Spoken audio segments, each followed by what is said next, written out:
It began with a storm. The night sky above the small coastal town of Ravenscroft churned with thick roiling clouds.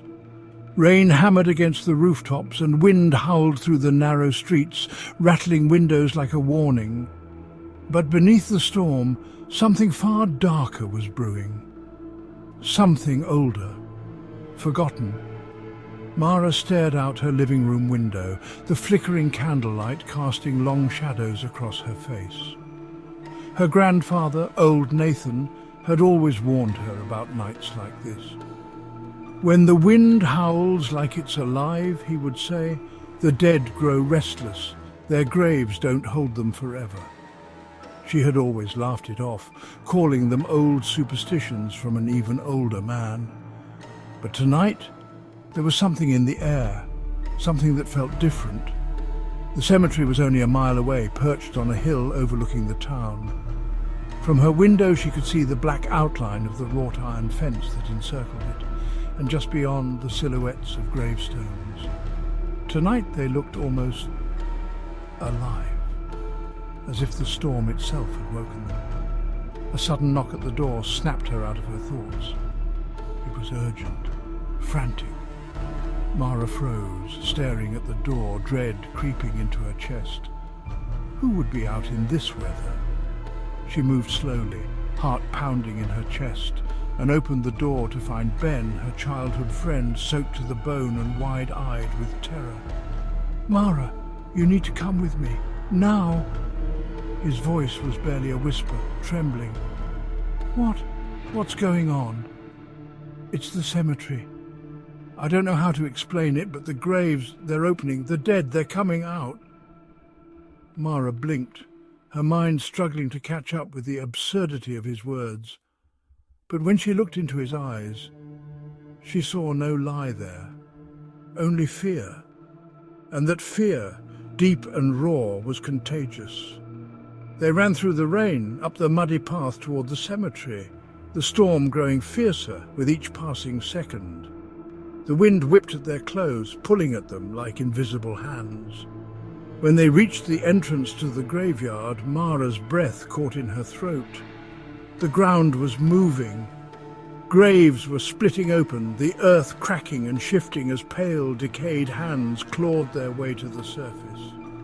Skeletons, half-rotten corpses and newly buried bodies, all of them were rising from the ground, their movements jerky and unnatural.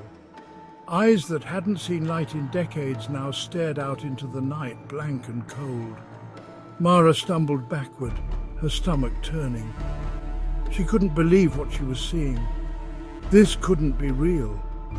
But the dead didn't care about what was real. Beside her, Ben muttered a prayer under his breath, his voice shaking. "We need to leave, Mara. We can't..." A shriek tore through the air, stopping him mid-sentence. They both turned to see something that made Mara's blood run cold. It wasn't just the bodies that had risen. Ghosts, spectral figures with hollow, sunken eyes, were drifting through the cemetery. Their pale forms flickered like dying flames, mouths open in silent wails. They moved with an eerie grace, as though the storm had summoned them from wherever they had been slumbering. One ghost, a woman in a tattered white dress, floated toward them, her eyes locked on Mara. "I know you," the ghost whispered, her voice like the rustling of dry leaves. "You come from them, the ones who buried us, who let us rot in the dark." Mara's heart thundered. "What do you want?"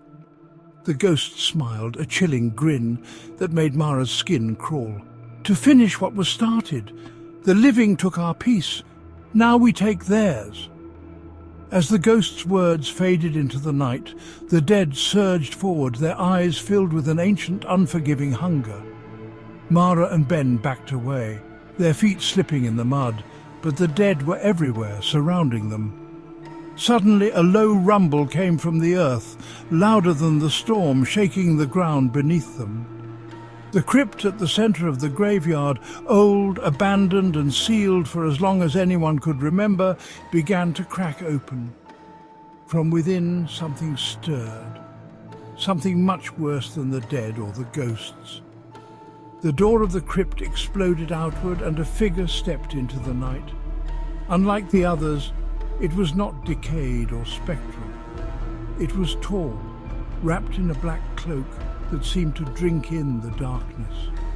Its face was hidden, but the air around it grew colder, and Mara could feel its malevolence radiating like a physical force. The dead and the ghosts stopped their advance, turning toward the figure as though waiting for a command. The cloaked figure raised a bony hand, pointing directly at Mara. "You carry the blood of those who wronged us," it rasped, its voice like 1,000 whispers overlapping. "You will pay for their sins!" Mara's legs trembled beneath her, but she stood her ground, her mind racing. She had heard the old stories, the warnings, but never believed them. Her family, her ancestors, had been among the first to settle in Ravenscroft, and it was said they had desecrated sacred land to build this cemetery. They had buried the dead where they should never have been laid to rest. And now the dead had returned to claim their vengeance. She took a step back, but Ben grabbed her arm. "We need to destroy the crypt," he whispered, his voice frantic. "It's the source. If we don't, they'll come for all of us." Mara nodded, though her body screamed to run. Together, they raced toward the crypt, dodging the grasping hands of the dead and the wailing ghosts that tried to block their path. The cloaked figure watched, unmoving, as they reached the entrance of the crypt. Inside, the air was thick with the stench of death. Bones lined the walls, and at the center of the room, a stone altar stood, ancient and cracked. Mara didn't hesitate. She grabbed a loose brick from the ground and brought it down on the altar with all her strength. The stone shattered, sending a shockwave through the air. Outside, the dead let out a collective scream, their bodies collapsing into piles of bones and dust. The ghosts flickered one last time before fading into nothingness. The cloaked figure let out a hiss of rage. But as the altar crumbled, it too began to dissolve, its form turning to ash that was carried away by the wind. Mara and Ben stood in silence, the storm beginning to die down, the cemetery once again still. But the silence wasn't comforting. It was heavy, like the dead were simply waiting for another chance. As they walked away from the graveyard, Mara knew one thing for certain. The dead never stay buried for long.